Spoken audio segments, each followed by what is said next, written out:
I'm Amy Casper, the Assistant Superintendent of Curriculum Instruction and Assessment. I'm also the person who has the longest job title. So I would love to shorten that a little bit. We're here to talk today about standards-based grading, which we have started some practices with already at the middle school, but the progress report will be starting next fall. Everybody's actively working on that. So we wanted to offer some learning opportunities for parents as well. So here's what we're going to go through today. The history and timeline of how we got here. Overview of grading research. What is standard-based grading? Student motivation. I know that's been a concern. And then how parents can support their students with standards-based grading. So we started talking about standards-based grading in District 47 before COVID. Life has been split by that, right? We have before COVID and we have after COVID. And the plan originally was for the entire district to go to standards-based grading. As they started doing the work, they realized that middle school needs a little more time to get ready because you have different content areas that are taught by different people, whereas in elementary, it's one person all day. So they moved forward with elementary. They did not get middle school done at the same time, and then COVID hit. And just like with a lot of other things that happened, everything stopped, and it took a while for things to get moving again after COVID. So that's where we're at now. We had started some work with teachers with teacher clarity, and that is where the student and the teacher has a really strong understanding of what the learning intention is for each lesson, as well as success criteria. So that is, we are very clear with the students on what they need to be able to do to show us that they've learned what we're providing to them. And so out of that, there were some little comments around that, boy, if we were using standards-based grading, it would be really a lot easier to do our grading. So those rumblings, I had a conversation with the middle school administrators, and that's what led us to where we are today. And we've just been going slow, doing research. We have a committee that's working on it. Everything has been collaborative decisions as we move forward, and we're slowly introducing things to teachers as well. We're really proud of our middle school coach team. They designed an activity where kids went to different stations, but they actually had the teachers participate first before the students came in this school year. And then they took the students, they put them on an assembly schedule, so they had time in the afternoon, and all the students went through different stations and learned about standards-based grading. So that was a positive activity with good feedback from the students. So with us today, we have Dr. Matt Townsley. He is an associate professor for educational leadership at University of Northern Iowa, and this is the last time I get to say we'll be friendly and allow him on the premises, but I'm a Bradley University grad, and we play each other as part of our basketball conference. So I'll wear my red, he can wear his purple. We can still be friends, Amy. We can still be friends. Basketball season hasn't started. We talked about that part. But he's considered one of the nation's leading experts on leadership in standards-based grading. He's authored over 30 articles and books, including Making Grades Matter, Standards-Based Grading in a Secondary PLC at Work, Using Grading to Support Student Learning, A Parent's Guide to Grading and Reporting, Being Clear About What Matters, and Extinguishing the Fires within assessment and grading reform. He's a former district administrator and a teacher in Townsley, Iowa, and he has firsthand experience in implementing standards-based grading. He's also supported teachers, administrators, school boards, and parents around the world on topics of assessment and grading. So I am going to turn it over to Dr. Townsley. Thank you very much, Amy. 4.5 hours of driving from Northeast Iowa to Crystal Lake today. I'm really excited to be with you. To add to what Amy shared, when I was a high school mathematics teacher, I've been doing it for a little while. It was around 2008. Our district in Solon, Iowa, had a policy that if teachers wanted to go to one conference per year to improve their ability to become a teacher, the district supported that. And so the other math teachers and I would regularly attend the State of Iowa Math Teachers Conference. So if you can imagine, hundreds of math teachers all going to the same place for one day and learning how to become better math teachers, that was the day for me in 2008. And one of the breakout sessions, one of the little sessions you could choose to go to, was called How to Fix Your Broken Gradebook. At the time, I didn't even know that my gradebook was broken or needed to get fixed, but if you talk to any educator, their hope in going to something like this is, if I can at least take home one thing with me to become a better educator, it's a fantastic day in their world. As it turns out, during that 45 to 50-minute breakout session, I learned a lot. And I came back excited to try out new things in my high school mathematics classroom. And soon there were other teachers at our high school and in our middle school who, as I talked with them, they're like, hey, that makes sense to me. I'm going to start trying it out. In the meantime, I was reading all the research I could find, all the books I could find to figure out, what is this standards-based grading thing and how do I do it? And so that was kind of a grassroots movement of teachers in Solon, Iowa, starting to do this standards-based grading thing. Fast forward a number of years, I moved from being a high school mathematics teacher to kind of like the Amy, if you will, of our school district. I worked in the district office and supported teachers and administrators across all buildings. And I remember the day where I got a phone call from our high school principal. And at the time, our high school principal said, hey, Matt, we've got a problem. There's this one teacher who's voluntarily doing standards-based grading, and there's another teacher who's not. And at the time, there were parents and students who wanted their child to move from the not standards-based grading section to the standards-based grading section of pre-calculus at our high school. And he said, hey, I think I can kind of work through this, but this is kind of a problem that we have to figure out. Now, no teachers were in trouble. Don't get me wrong here, right? They were just doing what they were supposed to do. There was no requirement that our teachers at the time were implementing this thing that we're going to be talking about today. But as it turns out, that was the impetus for us to decide, is this something that we wanted to pursue as an entire school district? And so we went on a multiple year journey, kind of like Crystal Lake here at D47, going on a multiple year journey of supporting our teachers to make this happen. And during the 2011, 12, 13, 14, 15, 16, 17, 18, it was a multiple year journey to get there. And my last year as a district office administrator was 2018. And to my knowledge, they're still rocking and rolling, doing the good work of standards-based grading in the Solon Community School District in Iowa. So I come to this with experience as a teacher and administrator, but now my role at the University of Northern Iowa, as Amy mentioned, is to teach graduate students educational leadership. So I teach future principals and future superintendents and doctoral students. And the topic that I get to research, because I got to pick something as a college professor, right, is standards-based grading. And so I just love, I was excited this morning driving here to get to share this topic with you. And so what I want to do first is put on my professor patches on the elbows and the bow tie just for a moment and try to not overwhelm you with researchy stuff, but just give you a dose from a professor perspective of a brief overview of the grading research. All right. In 1912 and 1913, those are some of the earliest examples that we've been able to identify of grading research. All right.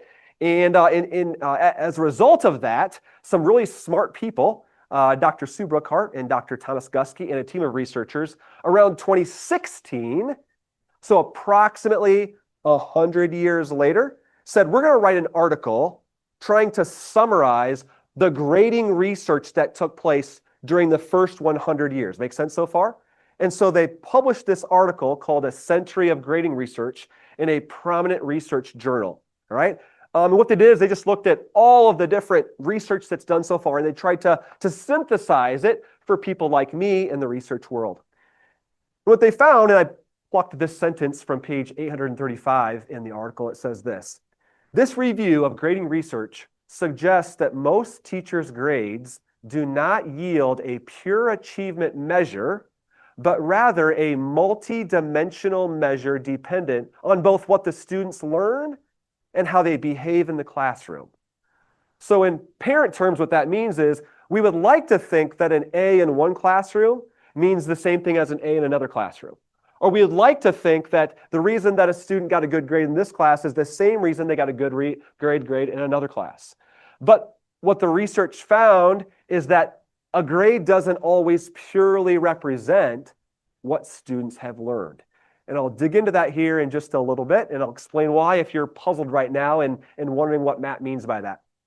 I want to break down that grading research into 3 areas. One is the idea of grades needing to become more accurate. The second is that grades need to become more consistent. And the third is grades as communication rather than compensation. Before I do that, I want to share a quick caveat, all right? You'll be thinking, well, Matt, you're kind of coming down hard on what's happened for over 100 years in our educational system. There's also some emerging research that says this isn't anybody's fault, all right? So for the educators in the room, you're like, whoa, Matt, like, are you attacking how I've done education? No, no, no. This is not anyone's fault, okay? What it is it's just a perpetual, we've done it that way, and we've continued to do it that way, and we've never asked why we've done it that way. And so what the research reveals is that our grading practices can become more accurate. Our grading practices can become more consistent. And if we train our teachers as well, which is what Amy shared is already in progress here at D47, our grades can become more about communication and less about compensation. All right, so I've given all the little citations and all that fun stuff in here for the grading research. I just want to highlight a couple of them related to accuracy of grades. If you're like me as a parent, you probably experienced a lot of what I call percentage-based grades as a parent, right? You're familiar with getting, the 85% B or the 90% A minus, all right? And what the research tells us is that percentage-based grades are actually not as accurate, as precise as we originally think. Let me give you an example. If we got some awesome D47 teachers in the room and said, all right, here is a student's 8th grade essay, and we asked them to score it on a 100-point, a percentage-based scale, you can imagine that one teacher would say, oh, it's an 85, another one would say, oh, it's an 83, another one would say, oh, it's a 72. And the idea here is that there is an allure of precision when there's more categories, but what do we lose when there's a lot of categories? What researchers call inter-rater reliability, right? If we put those same D47 teachers in the room, asked them to score the exact same paper, and said score it on a 1, 2, 3, or 4, just gave them 4 choices, what would we get? We would get more consistent and accurate representations of what the student has actually done. All right? Secondly, consistently. There's a lot of research in both looking at elementary teachers' grading practices and secondary teachers' grading practices that there is inconsistency from school to school. There's even inconsistency within schools. What that means is I might choose in my class to give extra credit for students that bring Kleenex boxes, and the teacher next door may not. I might have a grading scale that starts 90 is an A minus. Another teacher might have a scale that says you have to get 93 to get an A minus. One teacher might say this test is worth 5 points. Another teacher would say this test is worth 25 points. And so there's a certain level of inconsistency that has taken place that's been revealed through the grading research. The third big theme from the grading research is grades as communication that grades ought to be communicative rather than all about compensation. I'm just going to quote this one here from Dr. Sue Brookhart. She said that traditional grading, points and percentage-based grading, may aid students in viewing grades as compensation for their work rather than achievement. And what I mean by that is a student who's saying, hey, can I do some type of extra credit activity? Why? Not because I want to learn more, but because I want to get my grade up. And so as we look at the grading research, what we can find out is if it's all about compensation and mere point accumulation, that we lose the validity of what grades are actually all about. And so I've hopefully given you here is just a bird's eye view of what the grading research shares with us. This is not Matt Townsley. This is over 100 years of grading research along the way. As a result of that, you might be saying, okay, so what should we do about that, Matt? What are experts saying we should do about this problem you've just described? In their book published in 2019 called What We Know About Grading, Dr. Guskey and Dr. Brookhart said that historically, there is a general consensus that grades indicate achievement and other things mixed together. It's how much you've learned plus how much extra credit you've done, how much you've learned plus something else. And looking ahead, Dr. Guskey and Dr. Brookhart recommend that instead, schools consider the use of standards-based grading. I'm going to define that here for you in just a moment. What in the world is standards-based grading? I don't want to take it for granted that just because we're going to be doing it at our middle schools here in D47, that we all have the same definition or understanding of it. In fact, if you're like me, sometimes you look on the internet, oh, what is this? I'll hop on Google or I'll hop on Bing and look it up. You will find a variety of definitions, and I'm just going to tell you right now, you will find a variety of implementations about what exactly standards-based grading looks like across school districts in Illinois, across school districts in Iowa, and other states.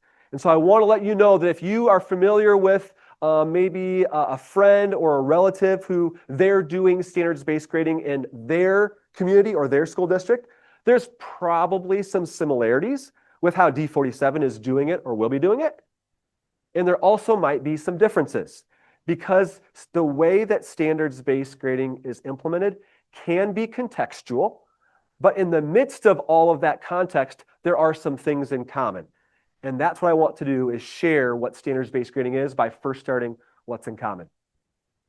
Standards-based grading, this is a great definition that actually comes from the D47 website. Standards-based grading is an approach to assessing and reporting student learning that focuses on aligning grading criteria directly with specific learning objectives or standards. So in standards-based grading, we're trying to make our grades here at D47 purely represent what students have learned, not what students have learned and something else that the research suggests we should be moving away from. Why is this important? Well, also on the D47 website, I appreciated this. It said that D47, why are we doing this? So that we can communicate more meaningful information to parents by providing a clearer picture of your kids, of your children's strengths and areas for growth. As I think about this, why it's important, I think it's important for us to do a quick comparison between the traditional or legacy grading practices that probably many of us are used to, that we experienced when we were in school, and the standards-based grading practices that are in place and are going to be rolled up here at D47. And so I've created a quick chart here that tries to articulate the difference in purpose, the difference in factors, and the difference in scale. I'll start at the bottom. The scale, for example, in a points and percentage-based system, we focus on percentages and letter grades. Whereas in standards-based grading, we're going to somehow describe those levels of learning using things like, oh, on this civics standard, a student is currently below proficient. Or on this reading standard, a student is currently approaching proficient. So there's a different scale that's communicated to students and to parents. The factors, as I've mentioned previously, the factors that go into historical grading are just a combination of things like achievement and the other stuff.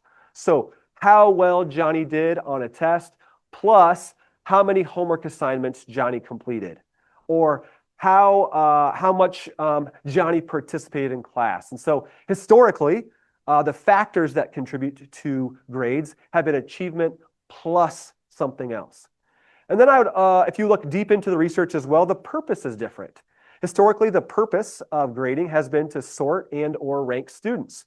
You can actually go back historically in the grading, and you'll see that once upon a time, that's why we grade students, to say, these are the A students, these are the B students, these are the C students, and what that means for them for life after high school was a factor. Standards-based grading is all about communication. It's all about communicating what students know and can do. You might be saying, Matt, you keep using the word standards. What are standards? The educators in the room are familiar probably with standards, but as a parent, you're like, what are you talking about? And so every state in the country has what they call state standards. In Illinois, they're called the Illinois Learning Standards. The Illinois Learning Standards establish the expectations for what all students know and are able to do in each subject and each grade according to the Illinois State Board of Education. So prior till about 2010-ish, not exactly, hypothetically, it's different. It's possible that what sixth graders were learning in math in D47 was different than what sixth graders were learning in math in the neighboring school district. And that was different than what sixth graders were learning in math in an entirely different school district. Okay? So when a state establishes state standards, they're saying, regardless of the school district that you're in, all sixth graders are going to learn these things in math, for example. So here's an example of a fifth grade mathematics Illinois learning standard. This might make sense to you that the state of Illinois would ask that our fifth grade students in math learn how to fluently multiply multi-digit whole numbers using the standard algorithm. I remember learning that when I was in fifth grade, how to multiply, and it's a fantastic skill. Here is a middle school financial literacy Illinois learning standard. Explain the roles and relationships between savers, borrowers, interest, time, and the purposes for saving. I don't know about you, but I think that's a fantastic skill for middle school students to learn related to financial literacy. And as the father of currently 2 middle school students in Iowa, I hope that they're learning this important middle school financial literacy standard. Here's an example of a middle school science standard. Develop and use a model to describe how the total number of atoms does not change in a chemical reaction, and thus mass is conserved. So the idea behind standards-based grading is the Illinois State Board of Education requires the teachers, not just here in D47, but across the state of Illinois, to teach these standards. That's required by law. And so as Amy mentioned earlier, as the teachers here at D47 have started to dig into those standards, and they're starting to articulate to their students the success criteria, what would it mean for you to be successful in showing me that you know how to fluently multiply multi-digit whole numbers using this standard algorithm? The educators here at D47 are saying, wouldn't it make sense if we just reported out on how well students are doing on those same standards? And so that takes us to where and why D47 is utilizing standards-based grading. In case all of what I shared with you is like, Matt, you've been talking professor talk for a while, can you just bring it down one more level? Here is Matt's metaphor of the day, all right? How many of you have ever taken your vehicle to a Jiffy Lube type of thing, where they give you a report that looks kind of like this? Raise your hand right now. All right? They tell you something like your windshield wiper blades are green, or maybe your battery is red. And battery is red, I'm being funny here, is like, give us your money right now so you can get a new battery, right? Green means like we don't, your windshield wipers are okay, and maybe your brakes are yellow, which means, get them replaced before Illinois winter or something, all right? The idea here is that the mechanic or the Jiffy Lube provides you as the owner of the vehicle a multi-point inspection, a diagnostic on how your vehicle is doing. This is what standards-based grading is, except we're not talking about brakes or windshield wipers or batteries. We're talking about Illinois learning standards.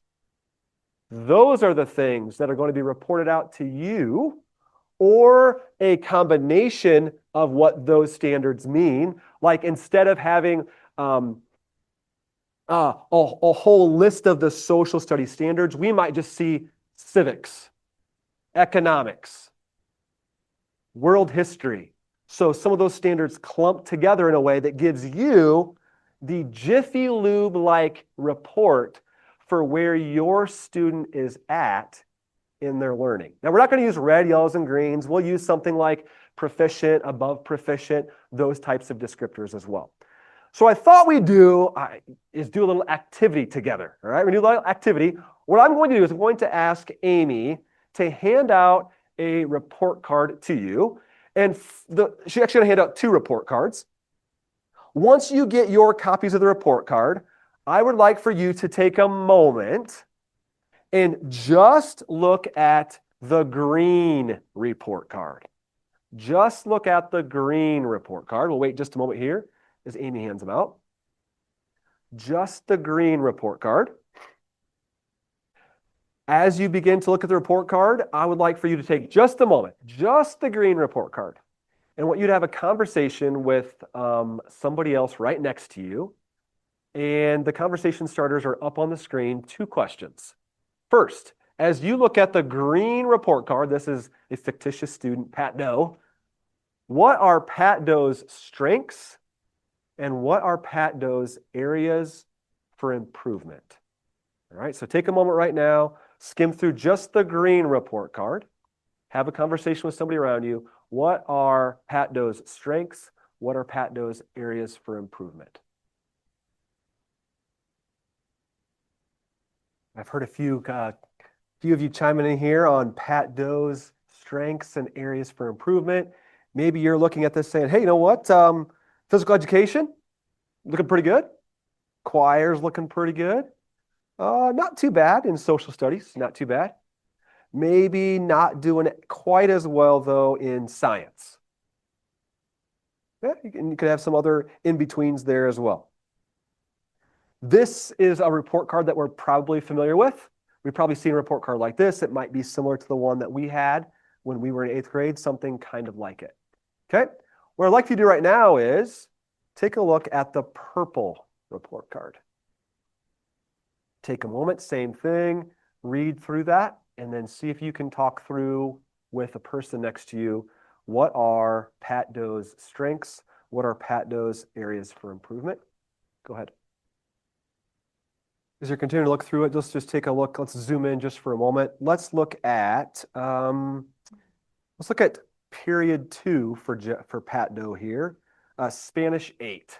Take a look at Spanish 8 there. A couple observations I have is related to oral communication in Spanish.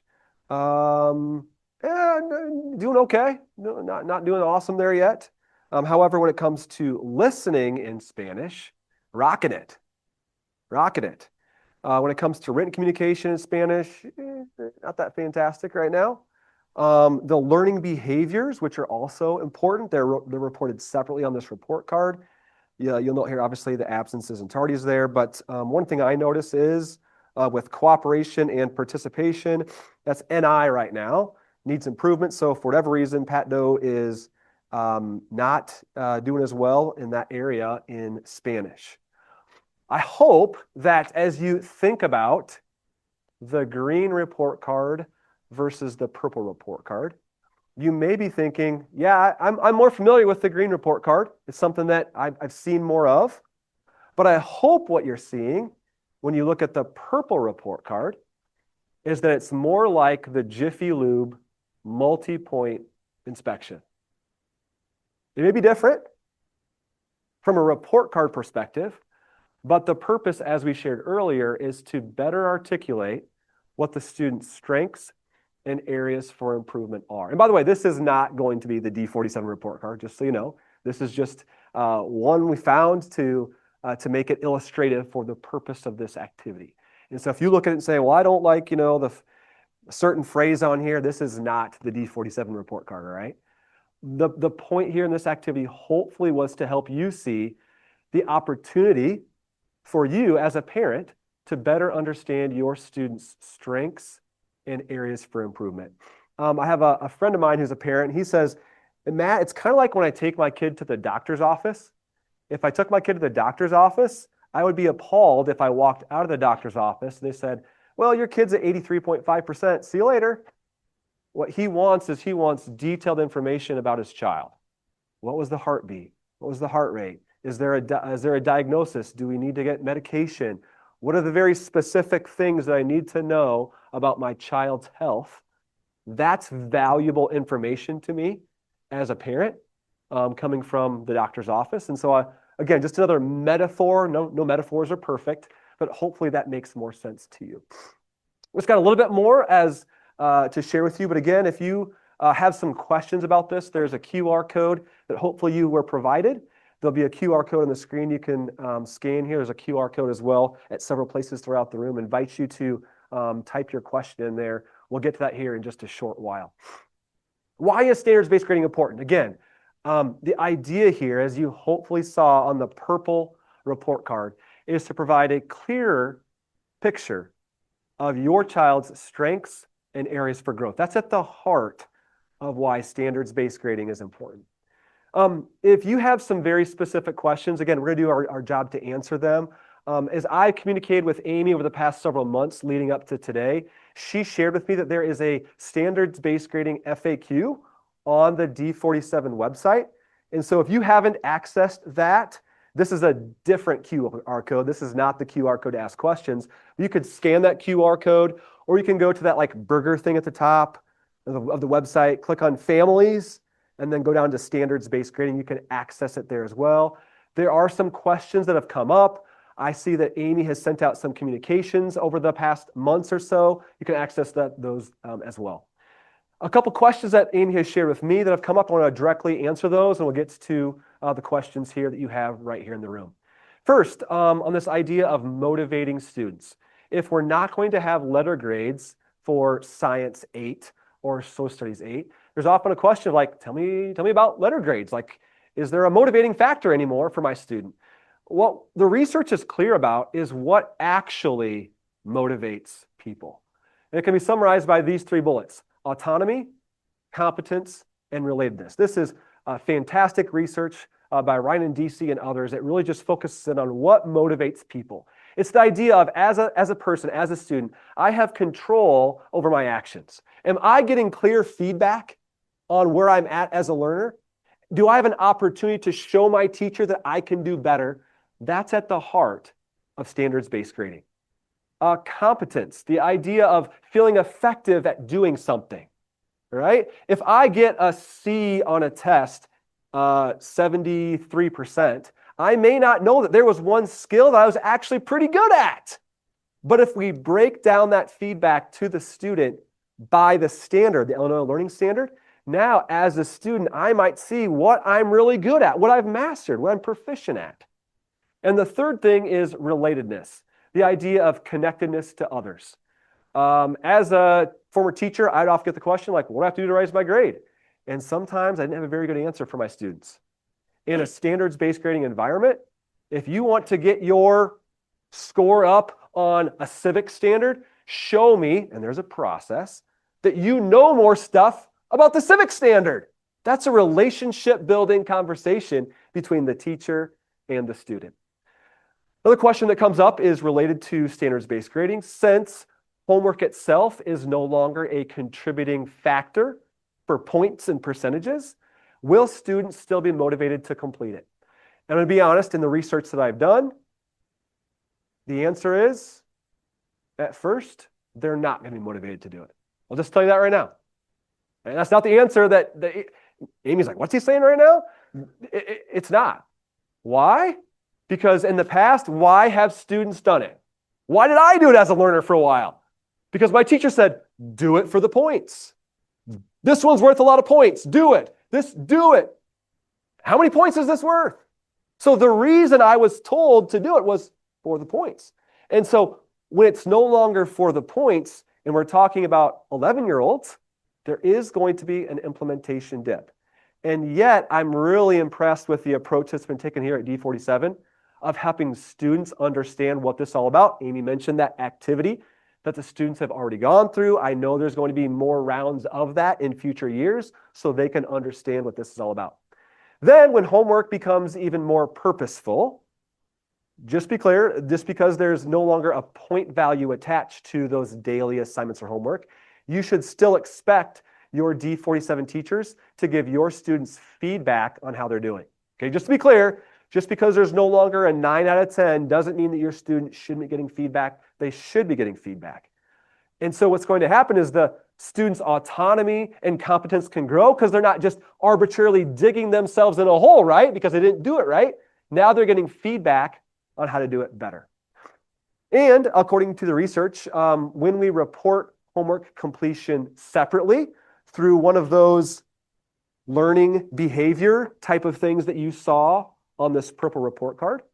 Teachers indicate that students actually take the process elements, the learner behavior elements, like homework, more seriously when there's a separate mark for them. That will take time, and I'm just going to say it, there will probably be an implementation dip before we get to that point. All right? Also, I want you to know, if you scour the interwebs, a big misconception about all this is that there's no longer the idea of holding kids responsible.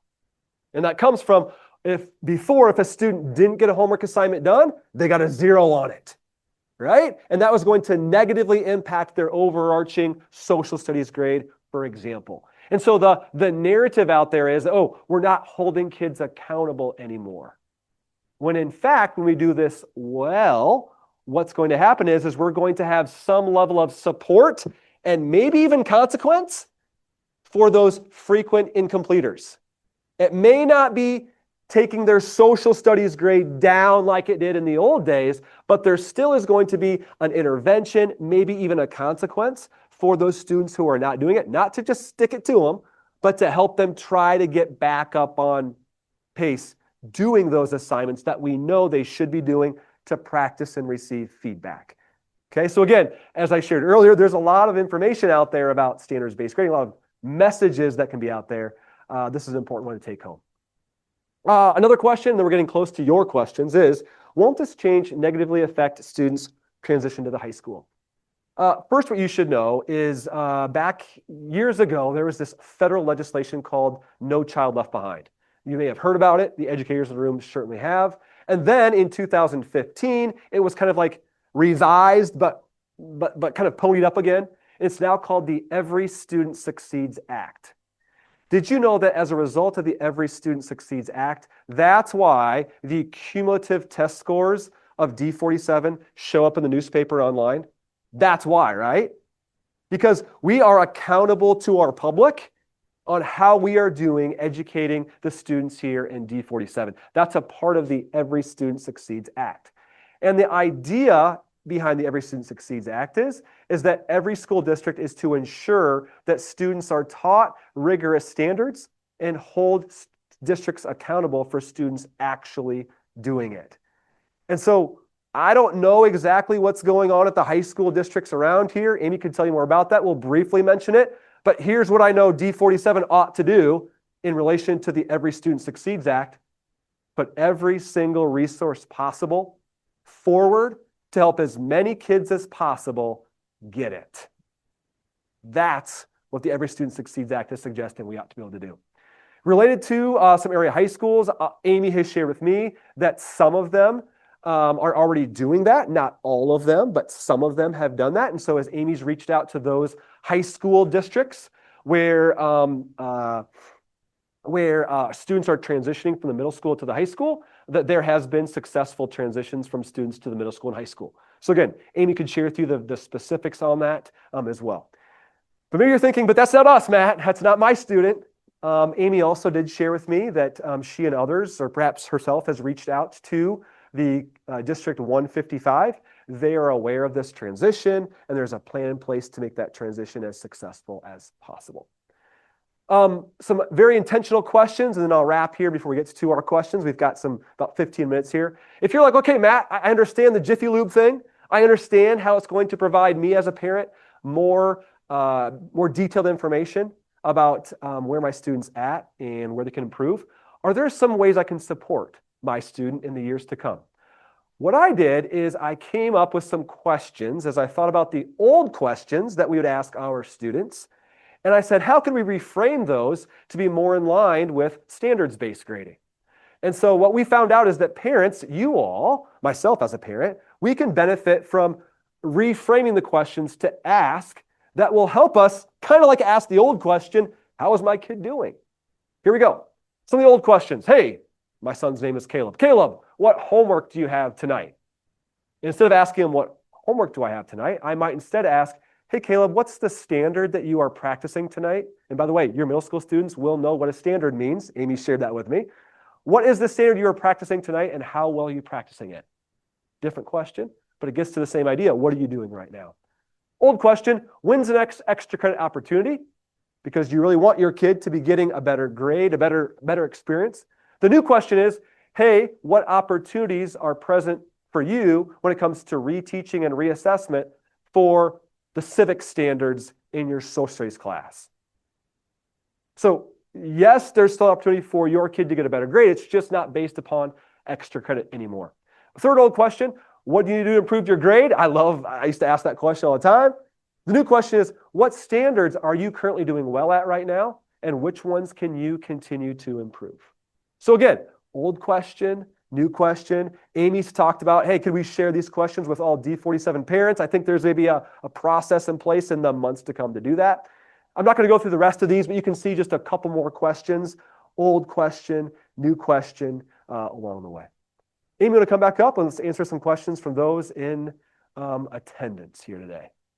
All right, good. So one of the questions, we had 9 questions here. If homework isn't graded, how will my student know if they are grasping expected grade level concepts specific to math? Again, so if your student doesn't know, that may mean that they have not yet understood the feedback that their teacher is giving them, even if it's not in the form of 9 out of 10, because it's not that anymore.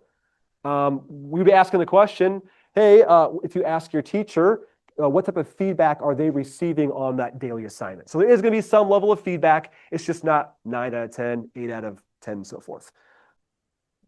I can take the next one. Please do. Where is the D47 scorecard?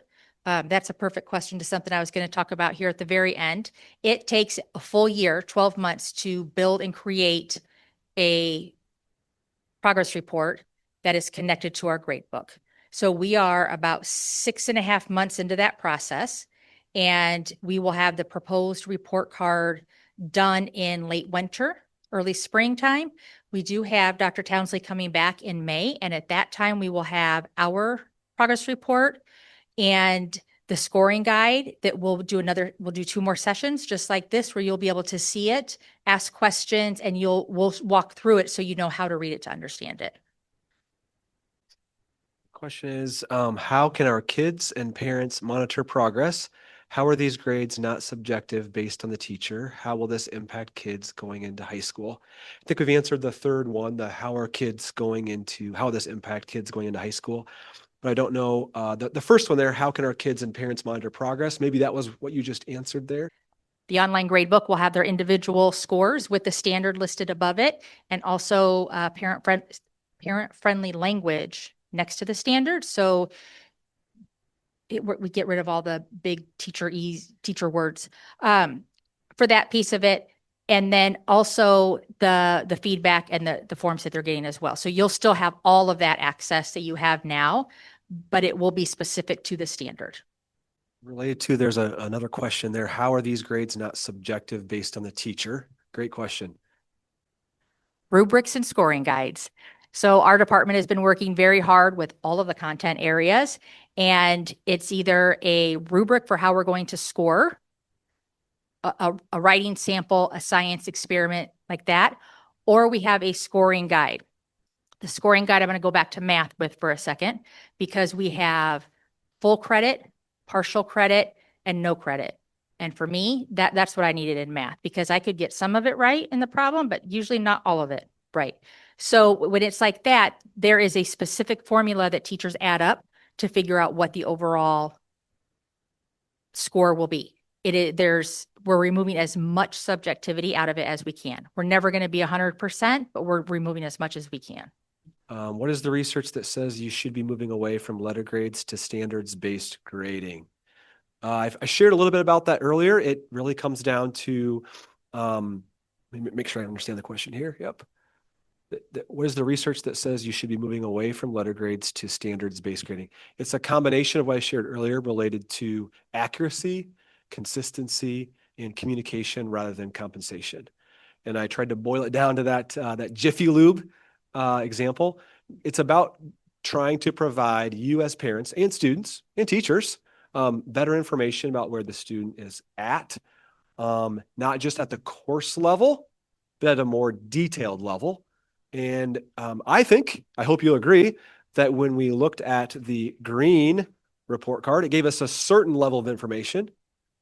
But as we read the purple report card, it gave us more detailed information. And in doing so, that's where it feeds into those three sub-fields of the grading research I shared earlier. What is the difference between pro, app, and dev? Again, great question. So that's referring to the achievement standard indicators down here, was referring to pro, app, and dev. This is just an example. What I think is most important is those scoring guides that Amy mentioned earlier. The language that will be used will not be mass, pro, app, dev, meg. It's going to be something else. But there'll be teachers that are clear on what that means in relation to a specific standard. In May, you'll get a more detailed explanation of the specific descriptors that D47 will be using and what they mean. Can you give an example of a consequence a student may have if they don't do their homework? So first of all, we don't like to use the word consequence because we don't want to have a punishing aspect when it comes to students learning. And we say that because if a student didn't do their homework because they didn't understand, we don't want to give them a negative consequence for that. It'll be handled on the intervention side. It may be that a student comes to an intervention to work on homework to show what they know. It could be that they do have to meet certain criteria for playing in sports and activities similar that they do now, and work completion will be a part of that. So there are going to be some natural consequences with that, but instead of just saying you're getting a 0, we want to find out why they're not doing their practice assignments and see if we can get them set up on the right track to do that.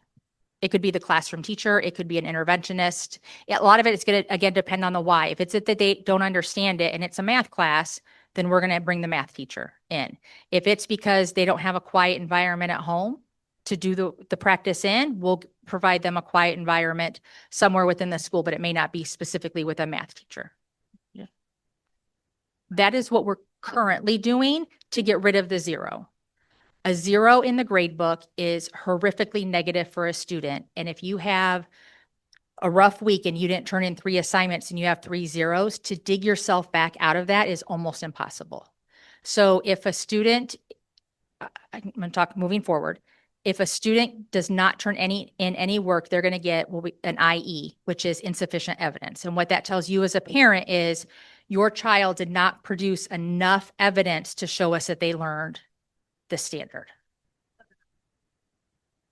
It's not going to be called a 0 because we're not putting a score in there. It's just being marked as work completion.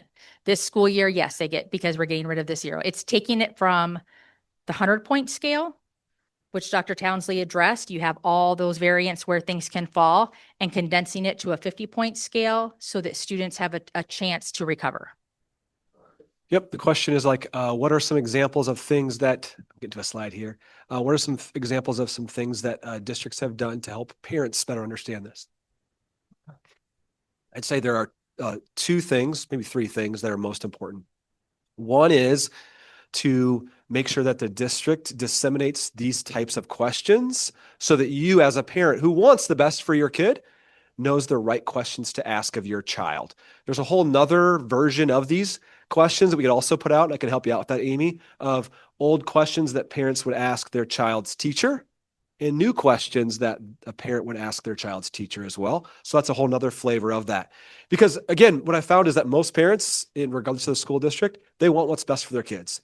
And so they want to know the right questions to ask. So D47 can help you by giving these questions to you. That's the first thing.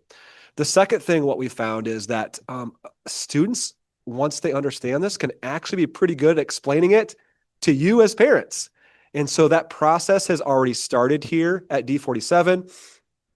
Here's the copy of the activity. Back on August 27th is when your student went through, if you have a middle school student, went through a rotation where they learned about things like standards and reassessment and homework and all those things. And so when students get it, there's an almost direct correlation to parents getting it, right? And so that's the second thing.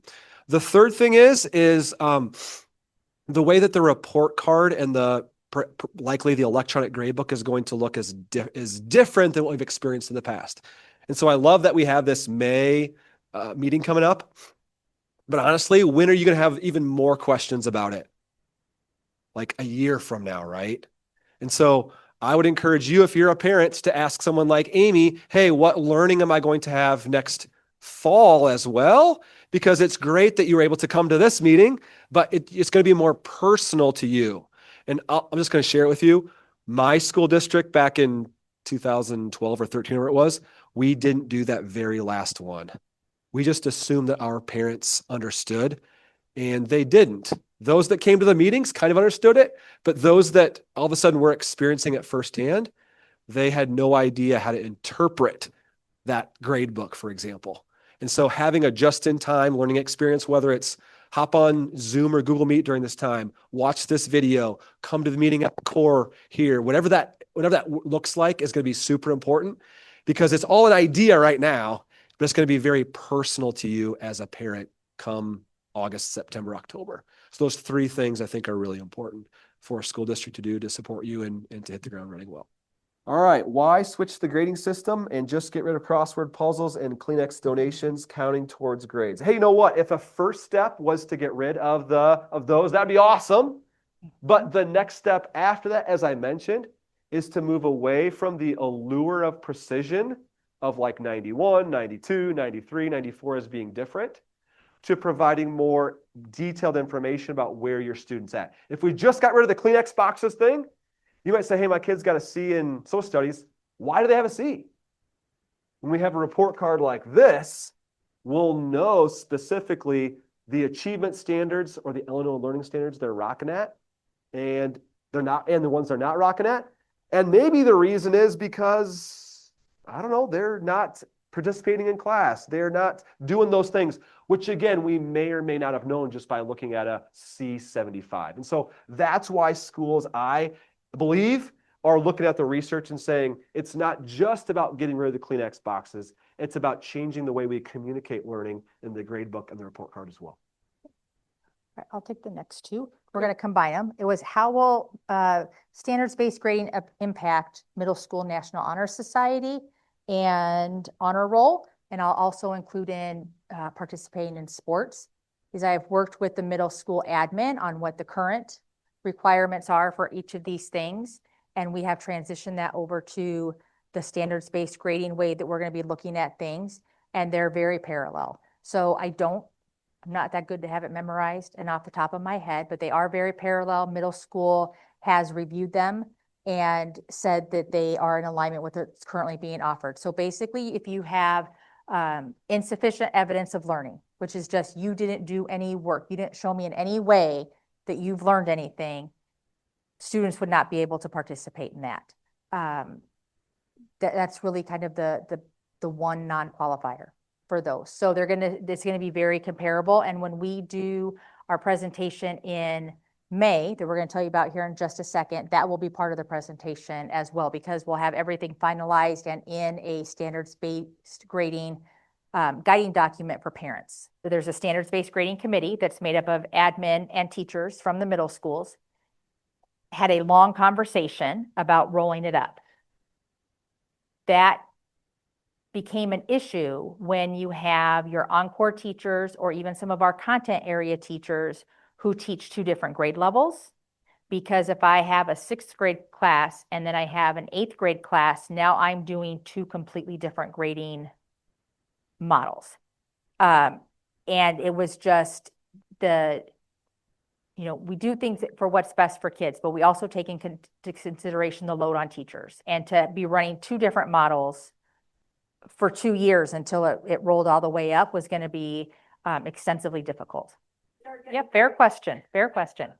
So I will tell you that, first of all, my team, which includes all the directors, meets with our counterparts from 155 twice a year. And we create an agenda that everybody gets to put topics on that they wanted to discuss, but then there's also organic topics that come up. So we are doing that. Everybody has access to the notes, and we communicate informally in other ways, where our math director will talk to their math director.